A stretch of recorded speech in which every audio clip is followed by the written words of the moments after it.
Welcome, everybody. We're glad you've joined us today. My name is Jonathan Jordan.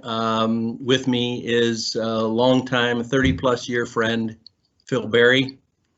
We're going to be talking today for the next half hour or so about a recommended reading list for 12-year-olds. And if it's all right with you, it's all right with Phil and I if we talk specifically as if Phil and I are in a room with just one 12-year-old and talking to him or her about what reading material they might enjoy embarking on in a lifelong journey to some pretty exciting territory that they might not otherwise ever have a chance to partake.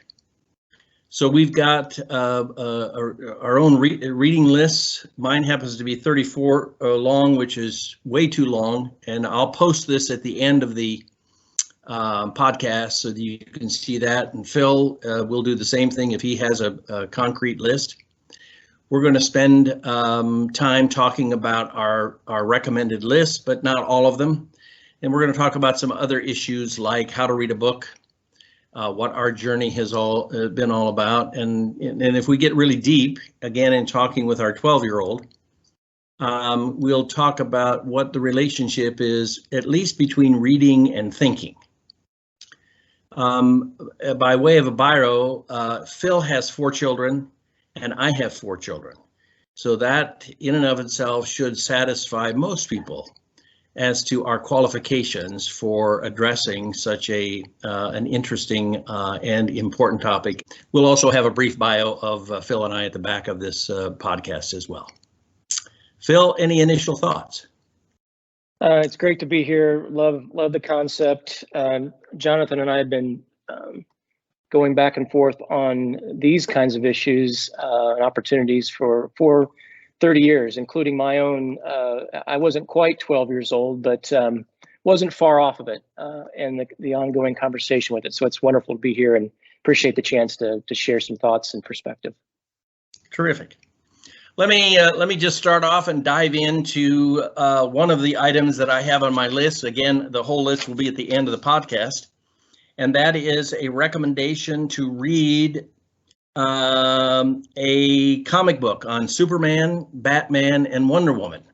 DC Comics is the originator for that. In fact, in preparation for that, I went by a local, I don't know if you can see this all right, a local a comic store right out of Leonard and Sheldon's series, and picked up one of each. These are the latest versions, 2022, early 23 of Batman.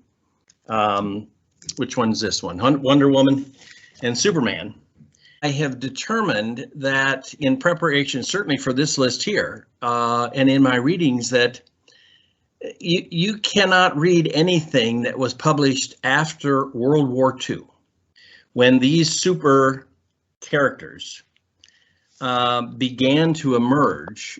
Superman was first published by DC Comics in 1938, Batman 1940, and Wonder Woman 1941. So these go back a long way. And again, if you're reading books that have been published after World War II, they are chock-a-block full of references to superheroes. And I'm convinced, and I have read this with others, that these superheroes are nothing more than the modern transformation of the original mythology, originated even before, but made famous by our Greek and Roman ancestors. So as a 12-year-old, first of all, comic books should be on your list anyway, because it's just more fun. And I don't need to open the page up if you're used to it at all. It is gorgeous color, gorgeous printing, and the price is right for these. These are typically 36 to 40 pages, about $5 a piece. And the storylines are honest. They're virtuous. There's a clear line between the good guys and the bad guys. And again, my gray hair interest is simply because you have so that as a 12-year-old and beyond, you have a grounding in referencing all these superheroes that are begin to emerge after World War II books of all shapes and sizes. And so having a point of reference there will be very helpful to you. May I also add one thing too, that the comic book store owner informed me, since about 1990, many of the same writers and graphic artists that put together the standard 40-page comic book have started to write history books and philosophy books and biographies using the same graphic art technique. So I picked up one of them. This was $13, hardbound, called Major Impossible.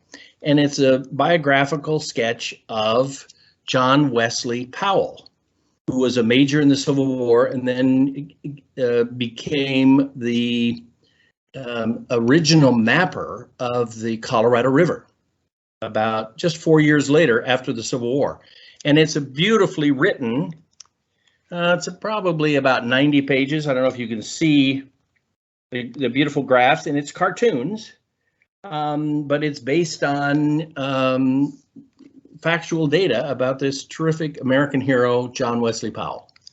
So when you're in the comic book store, don't just look for the superheroes, look for these biographies, again, written and illustrated in the same way that the comic book is. Love the choice. Comic books, great place to start. I still have, I don't know if it's hundreds, might be hundreds, boxed up and in and around the house. That was one of my first introductions to reading and to exposure, and even for younger kids who are finding their way to the pictures, to the words, and so forth. One comment I'll make, Jonathan, that I think is also interesting is that the comic books are it's typically, and there's obviously varieties of these, and some, not all are created equal. And you pulled what I would say the most virtuous and the honor laden side. There's some that turn a little bit darker, but it's really the hero's journey. These are the modern reflection of the mythologies that the Greeks and many of the deep history of our world kind of led with, and it's often how they overcome, how they face adversity. There's usually quests and so forth associated with it, where it's learning as we go, and maybe not having everything we need when we start, but finding it when we get there. And so it's a great place to unleash imagination and also follow along with something that's the kind of really the inner hero in all of us. And that's, I think, why they've resonated for so many years, is because they're appealing to that sense of identity and sense of destiny, I think, that comes with it. So there's a lot of great stuff in the comic book. So good place to start. Anything that you want to recommend, kind of setting the stage? Yeah, so I'll go out there on it. So one of the things, an area that I was always fascinated with when I was kind of coming of age, I loved mythology of a different sort. So I'll start with one of the first ones I ever, and I may have seen it on a movie first, possibly, before I actually came back around to the book, but was 20,000 Leagues Under the Sea. So classic Jules Verne.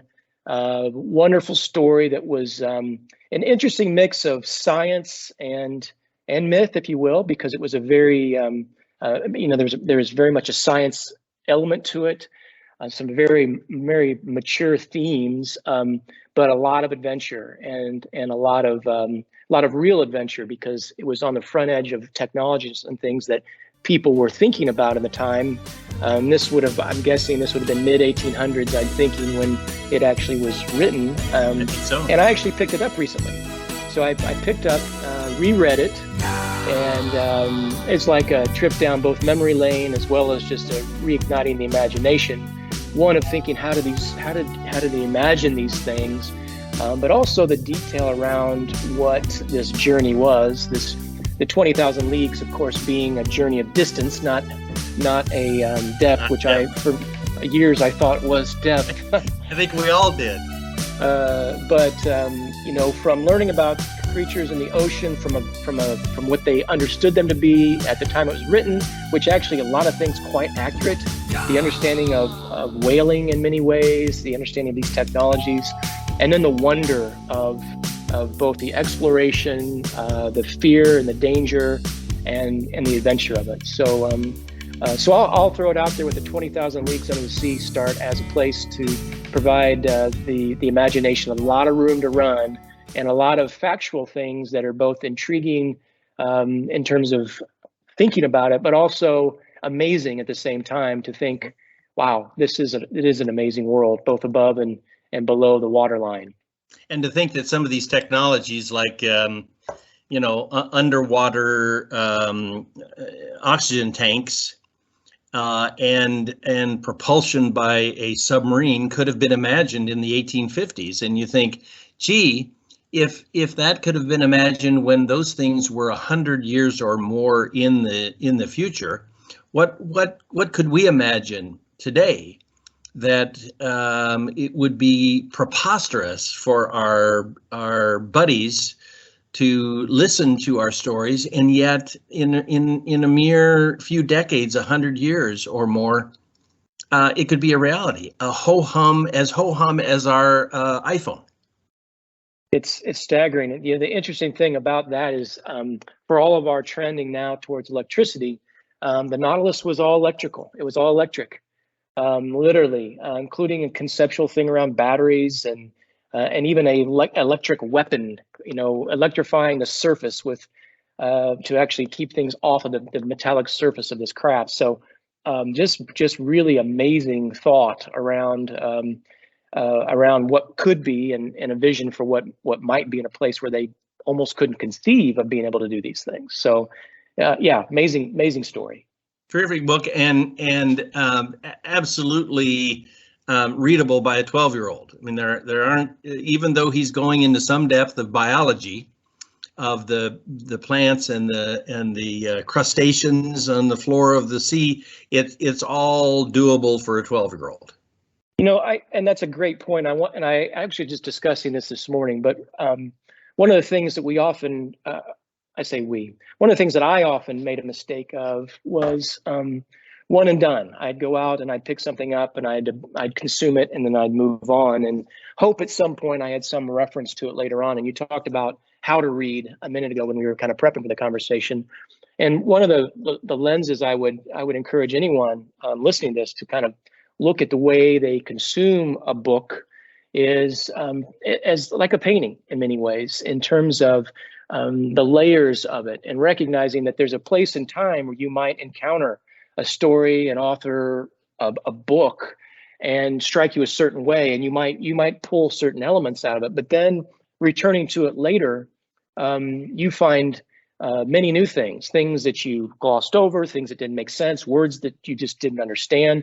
And a lot of the best literature is able to meet us at many different points in our lives. So at 12, where we want adventure or pirates or cannibals or whatever it is that's drawing our imagination, it strikes us very differently when we hit 50 years old or 60 or wherever we may be. And I would say, as listening to this list or any list, always look at it that way. And the first question is, do I want to read it? Is it interesting in this moment? And then is it something I might come back to later on? And it may meet you in a very different, it will meet you in a different place if you choose to engage with it again. So that's one thing that time has kind of given me a perspective on, because I've read my suggestions. Many of them are things that I've reread recently and enjoyed immensely when I was young.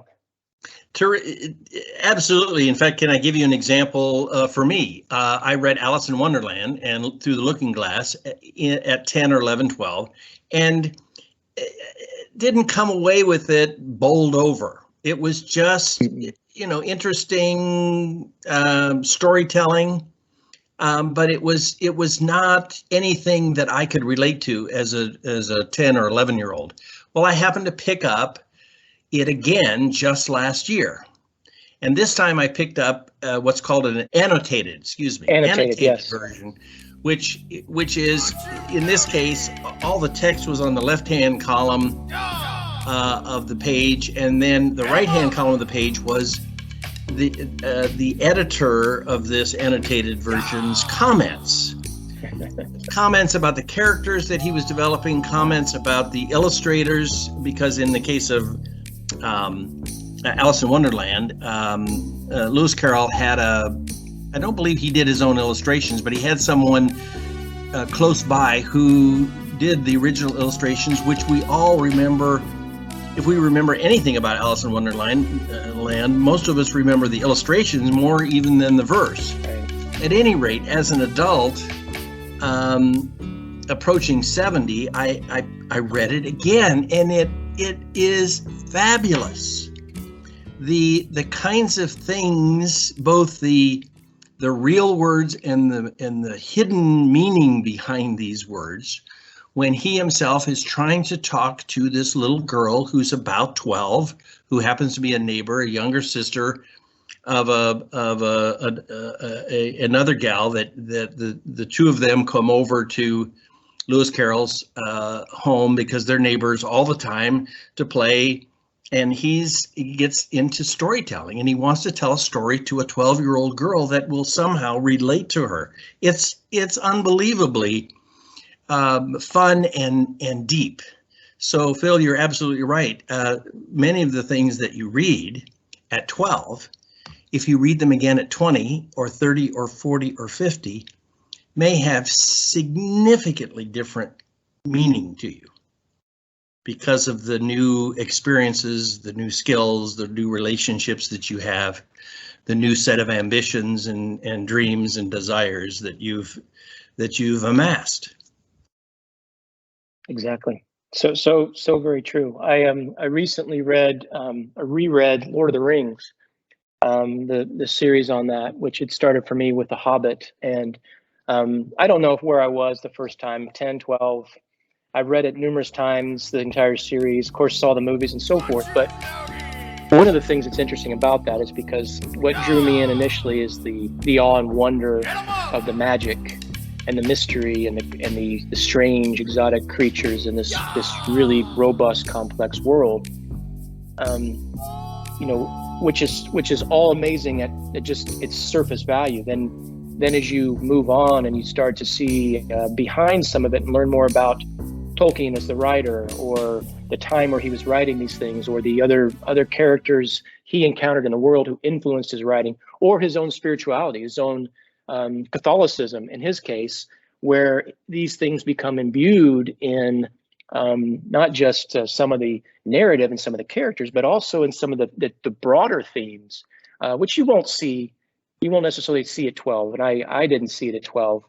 I saw the magic and the wonder, but it always pointed and moved me towards something different. And I sensed those things, and of course loved to lose myself in the story. But it was a powerful way to connect with where I was, and something that's always remained with me. And then one of the comments you made also earlier, Jonathan, was talking about some of the why read things. Some of the why of that is when you have these pieces, these narratives that strike you in a certain way. And we can talk some more about what that is, but you get a couple things. You get words and ideas and notions and your own sets of stories, which make it makes it richer for you and your own person, your own being, your own way of communication.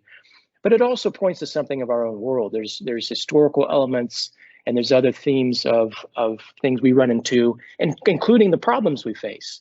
And so what was originally adventure for me, then there's these things around how you overcome struggle when you're facing tough decisions, when you're coping with loss or fear or the uncertainty. And there's themes and there's lessons in all of this that can help us when we're feeling alone, or when we're not sure what to do, or we don't feel like anybody's listening to us, or the way is not clear, the door is shut.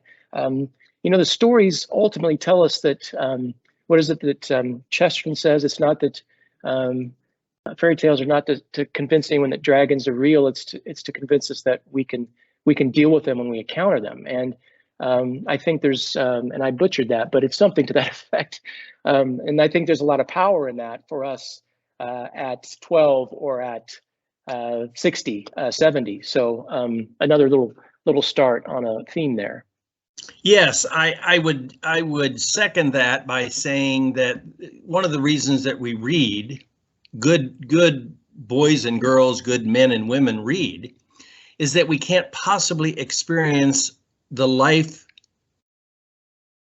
that's so full of meaning and joy without reading. There's only so much time in this earth. We're all going to die. And if you spend a life just experientially, wrong word, just doing your thing and ignoring books and verse and all the machinations of the written world, you would probably experience 10%, a small fraction of your full potential, because you can't. It's an inefficient way to gather information, one way of looking at it, if you're just experiencing it. If you want to learn how to do good woodworking, for an example, and all you're exposed to is chopping down trees and cutting it up into firewood, you've missed 90% of the beauty, the joy, the intricacy, the skills, the satisfaction, and maybe even the meaning for why millions of peoples for 10,000 years have spent their lifetime, or at least a portion of it, in the fine details of woodworking. And you know, people 5,000 years ago and maybe even 2,500 years ago didn't have access to reading. And so it took them forever to figure out how to do intricate, skillful things. People after that have enjoyed then more and more these reference materials that we can go to, called books, and other things that we can read. That's certainly supplemented by the videos today and the movies and the television and all of that, on how others have tackled a particular interest that we might have, so that we can almost bombard our brain with more in a relatively short period of time, and then move on with that gift from others, incorporating it into our own psyche, so that we can perhaps achieve even more joy in doing that thing that has found our interest. Beautifully said. So beautifully said. You know, you just referenced, you talk about chopping wood, but you also referenced a video. You know, one comment about that, because we can obviously consume so much of this with just looking and watching, and the problem is so much of that it's tuned into short attention spans, and it's turned into entertainment. It's not necessarily, it's drawing us in an imaginative way, but it's serving it up as someone else has envisioned it. And books, reading helps you foster, it helps engage your imagination, because you have to create it in your own mind. It's also making connections in your brain when you're reading words and connecting it to the thoughts that it creates. Vocabulary stems from it. I still remember my boys particularly, and my girls, but I can remember my boys in particular coming in into a conversation when they were young and using a word that they completely mispronounced. And I loved it, because it meant that they'd learned something new and never heard anybody speak it. And so these places where you want to know, how do I build a vocabulary? How do I learn things? You know, it's by immersing yourself in these, and it helps you to retain it. It helps you to build a baseline of these bits of information. And it's not just the words, but it's also the thoughts. So many great thoughts. Someone said, and I don't know who it was, probably said many times, that there's very few original thoughts, right? I mean, there's so many great ideas and notions out there, and to get kind of get ramped up or get a jump start using somebody else's helps to trigger your own. And I often, from a how perspective, books I really enjoy, I will listen to and read, sometimes simultaneously, sometimes following on, because in the listening to it, you often get different cadences and pronunciations, and it just kind of gives it its own dynamic. And then reading and seeing it, just really kind of imprints it in my brain, where I feel like I can really recall it and use it in a meaningful way. So a couple of the thoughts, just kind of tagging on to what you threw out there about video and some of the wood chopping. We had a semi-ritual in our household when the kids were young, that they would all pile into one of the bigger bedrooms. And usually dad, mom too, but mostly dad, would come in with 2 or 3 different books. And we would do Aesop's Fables. It was always a storytelling time. Young kids, even 2 and 3, love, it's either the hum of the voice and the intimacy of the eye contact, or it's the storyline when you get to be 3 and 4 and 5 and even 12. Their favorite ended up to be a book that I've included here as well, and that's James Whitcomb Riley's. This is the best of. James Whitcomb Riley is a Hoosier, Indiana, born and raised in the late 1800s, and wrote until his death, I think, in 1921. At any rate, he was a master at writing in what's called local color. One that the kids, at least my kids, loved the most was the 10-page, one of the very few short stories that he wrote, called The Bear Story. And I won't go into it because it'll remove the fun of it. But it's a little boy who wanders away from home and confronts a bear. and at about 10 or 11 years old, you can imagine both the fright and the absolute bewilderment of what to do in confronting a bear in the woods all by yourself with nobody nobody around and nobody looking for him. And the kids loved this because it was both a terrific story, and James Whitcomb Riley, as many, not just American, but certainly Western writers have done, is they bring in the dialect of the individual into it. And at first, I must say that in reading out loud James Whitcomb Riley, it's a bit tricky, because you have to surrender to the author that he or she knows what they're doing, and the words that are spelled funny and that sound not at all like Right. you might be used to are in fact perfectly fine. And I found it wonderfully refreshing because it was very relaxing. I could relax as a storyteller because I didn't have to worry about how things might sound and how badly incorrect, at least traditionally, they might be. And of course, my kids loved it. Well, the storytelling's always fun. We also always did those and still do with our grandchildren. They love all sorts of things. Probably a little bit young since the oldest is 5 now, but there's certainly the flavor of it makes all the difference in the world, and it's such great bonding time. One of the things we actually recently read, and they're actually reading with their mom, is Harry Potter. But it seems like I don't really need to kind of espouse the Harry Potter because it's self-evident as something with such universal appeal, age-wise and boy, girl, otherwise. So it's got such great appeal. But I'll shift gears a little bit and suggest Princess and the Goblin. So a George MacDonald fable, if you will. And so George MacDonald was really in many ways kind of the originator of some of the fantasy, if you will.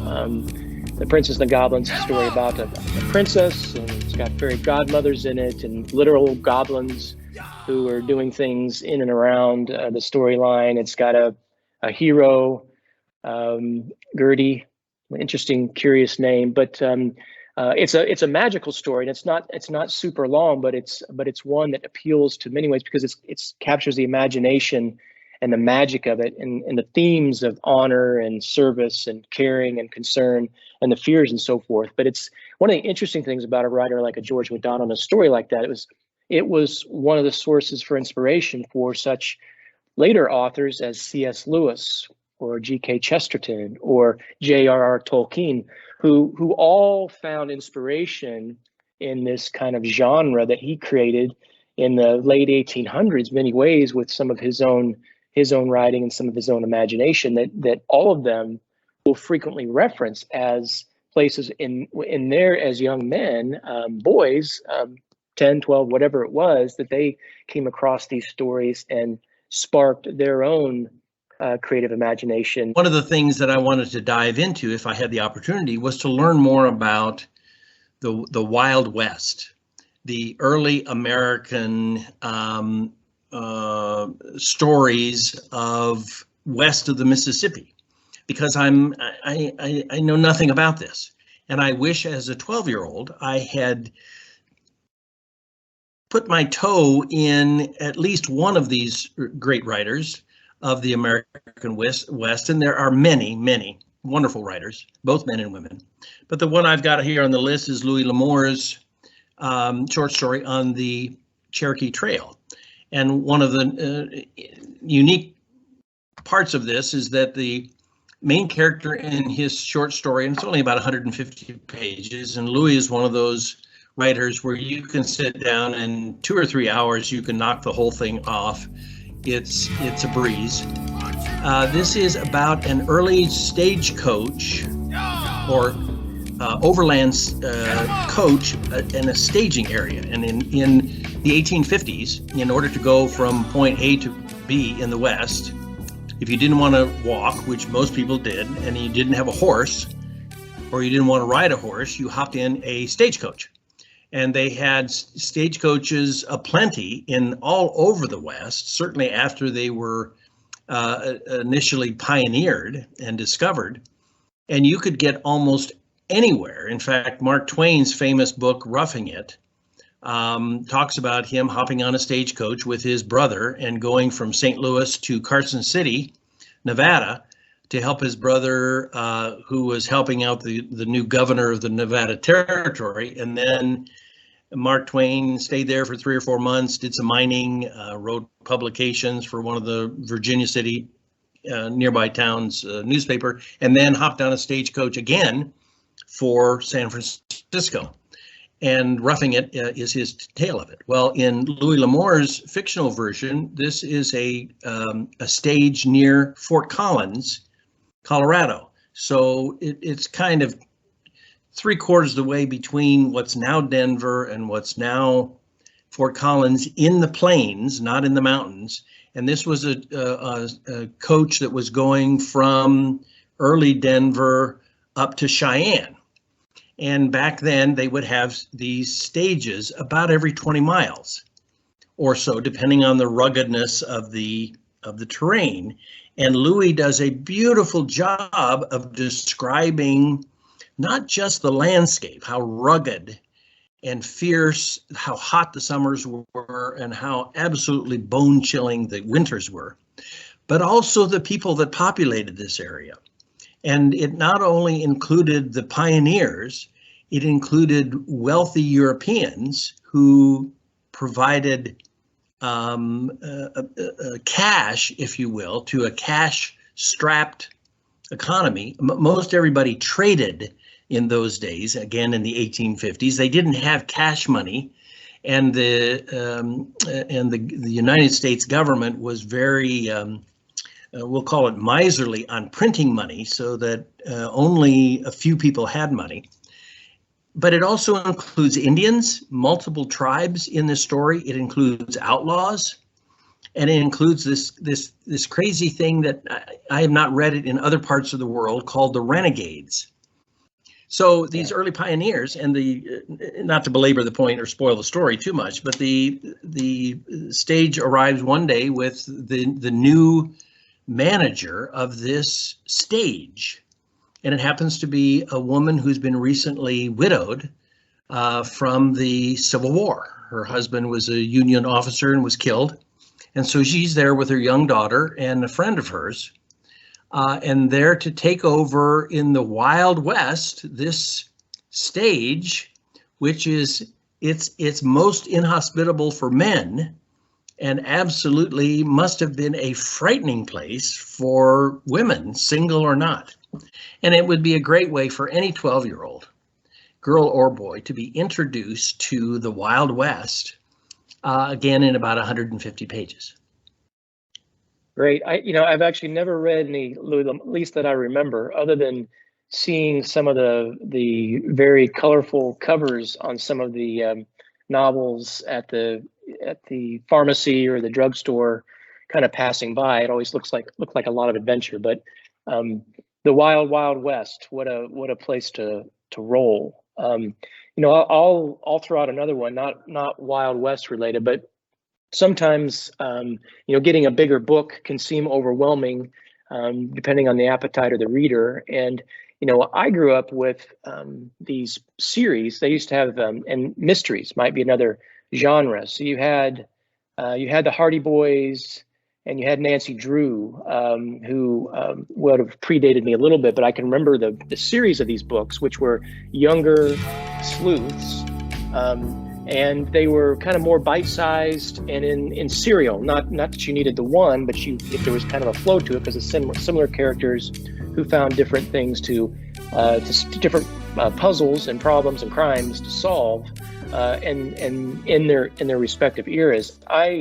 I kind of got turned on later in life and I was never a big mystery fan in the series sense, but another one that would maybe appeal is one by G.K. Chesterton, of all places.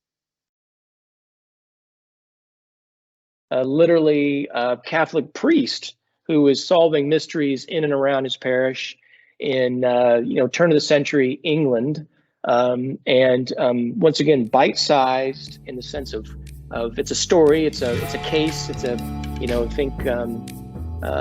think of Sherlock Holmes or something, but in a more compact sense. And there's a series of them, and these are great places to kind of immerse yourself with the concepts, with the problem solving, with the mystery of it, and not yet necessarily be committed to big long novels, depending on your time and your interest and kind of what you're caught up with. And they can tend to be very also as parents and as we like things to be relatively wholesome, so themes that are not being distracted with a lot of noise around other behaviors, but really focused on doing the right thing, solving the problems, being innovative and creative in how you do it, and ultimately the good guys or gals winning, which we also appreciate with those kinds of stories. You and I have recommended American and English authors. Phil, does it matter? No. There's so much richness out there that there's no going wrong with it. I think sometimes and it depends Verne, on where as you're I think at. about it, was French again. So Yes. we've mentioned authors from certainly around the Western culture, and again, my question is, does it really matter? No. I think we all go through phases of interest, topical and worldview, and even cultural interest. And there's great stories abound from any culture at any point in time. Some of the classics we've talked about are just ones that, by virtue of our American culture and flavor, have been relevant for many years and remain relevant. And there's great wisdom in it. But yeah, I think you're right. I think you can't go wrong. You and I would be remiss if we didn't include the Bible someplace in our recommendations. And here's my reason. I started the conversation, we're talking about comic books, because I said that much that has been written since World War II references things that the comic books are all about, and they also reference comic books. They reference superheroes, they reference virtue and wisdom and the good guys winning. And the Bible is even more so. You cannot read anything in the Western culture after the death of Christ of significance, and it doesn't matter whether it's a biography or an autobiography or a history or verse or philosophy or psychology. I just finished reading Sigmund Freud's book on dreams. Guess what he references in there? I just finished reading what I think Mark Twain's greatest book is, and that's The Innocents Abroad, which was one of his first books.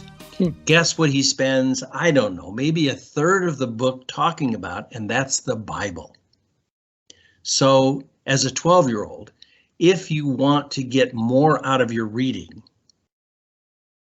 grab the Bible, whether you're a Christian or a Jew or a Muslim or an atheist or like most of us at 12, haven't got the foggiest idea what philosophy, theology, religion, and Christianity is all about.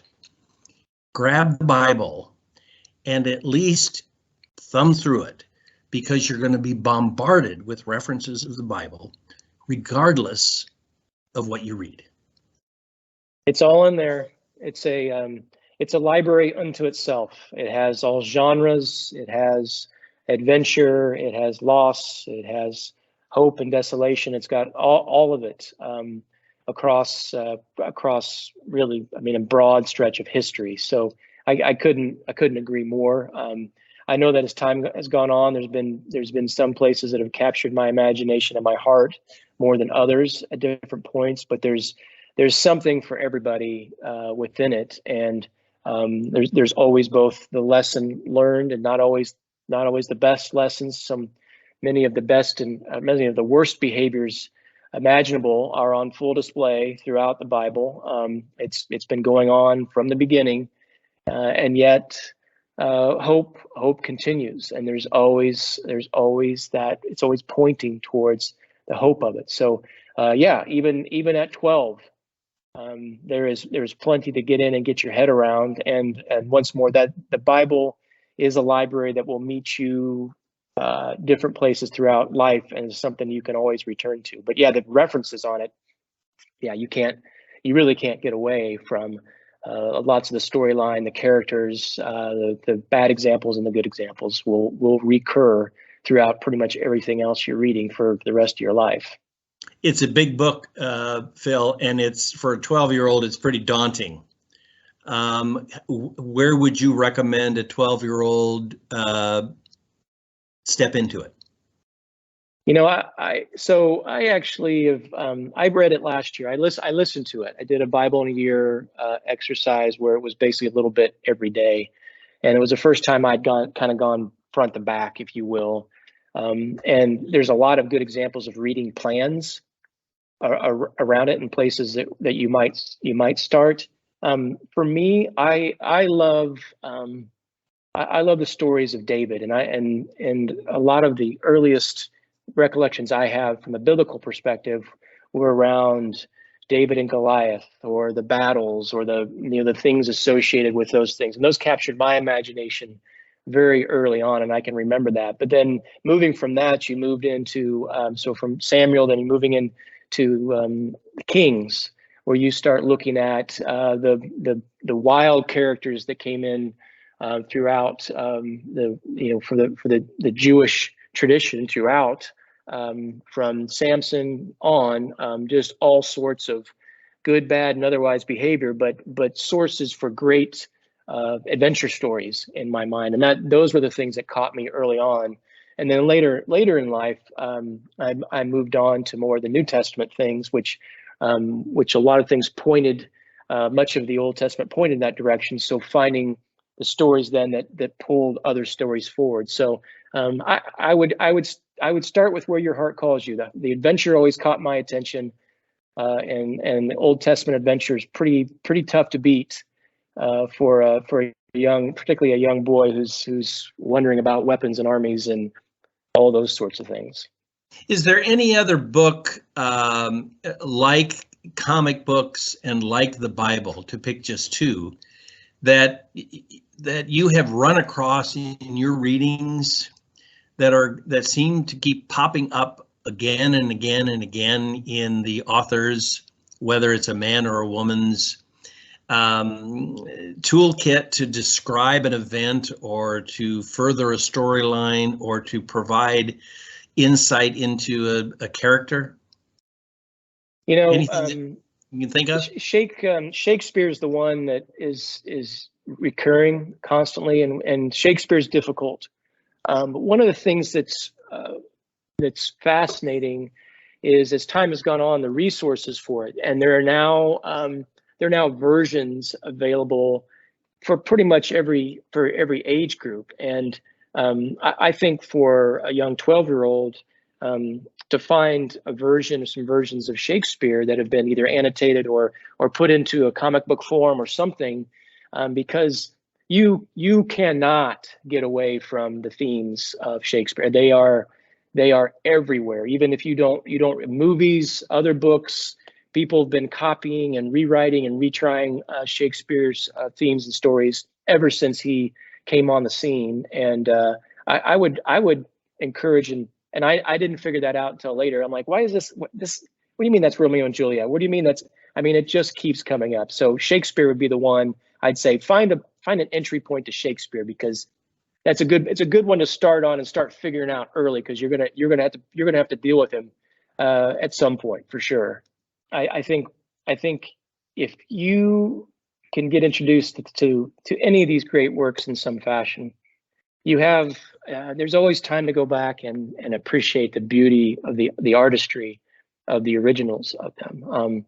But to get the content, and particularly Shakespeare, who's, not only is it tough from a language perspective, his thematically, to draw out his references and everything else, is you need a guide. You need an well-educated guide to take you through it, and you will get that.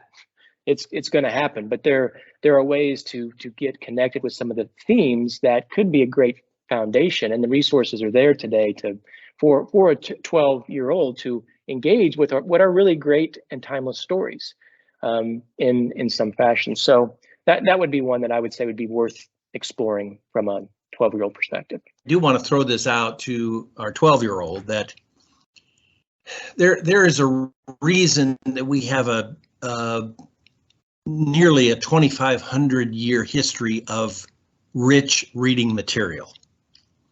It's so that we can, as individuals, get closer to our best self. And there is a relationship between learning how to read well and reading broadly all throughout your life, and speaking well, and writing well, and ultimately thinking well. There is a relationship. I'm not well versed enough to describe in great detail what that relationship is, but I'm smart enough to know, because I've read enough of wiser people, that there is a strong relationship. And learning how to read well and broadly, speak well to all kinds of audiences, including a spouse, your children, your boss, learning how to write well so that you do it both succinctly and clearly, and thinking well and broadly and deeply with a great deal of tolerance. These are skills that take a lifetime. They're not easy. There is struggle and angst and discomfort in all of those things, but it is the right path to take to get closer to our fullest potential. I couldn't agree more with you. The building blocks for us from from being an infant are words. Words help us describe the world. And every time I've gone in to learn and try to uncover a new language, it's always fascinating to me about where I start. It's what is that object? What is that object? And then you move to conveying a sense of what I'm doing with that object, or conveying a sense of an idea, and to get to ideas and conveying that. the more building blocks you have, the better you can convey an idea, the more tools in your toolkit.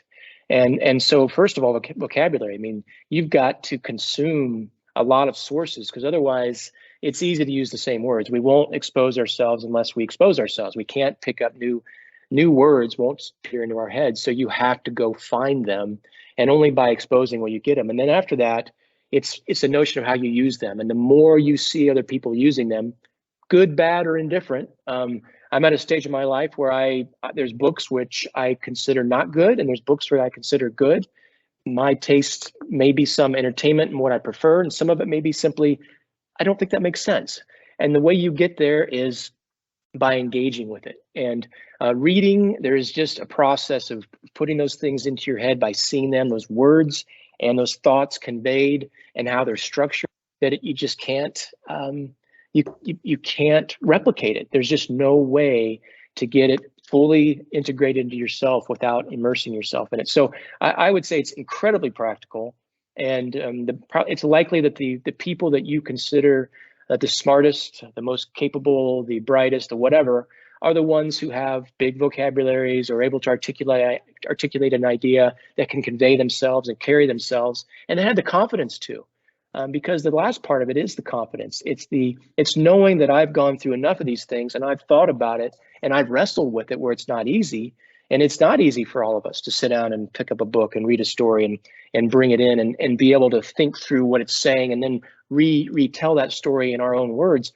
That's a great intellectual leap. I mean, it's a struggle to do that, but you get better with practice, and you get better by immersing yourself in places where you're getting more of that tests you and pushes you. And the harder it is, the probably the more important it is you go do it, because it's telling you this is an opportunity. This is an opportunity to be your best self. So I couldn't agree with you more, Jonathan, on just the power of it. And even if it's starting with just being entertained, this is entertaining my imagination.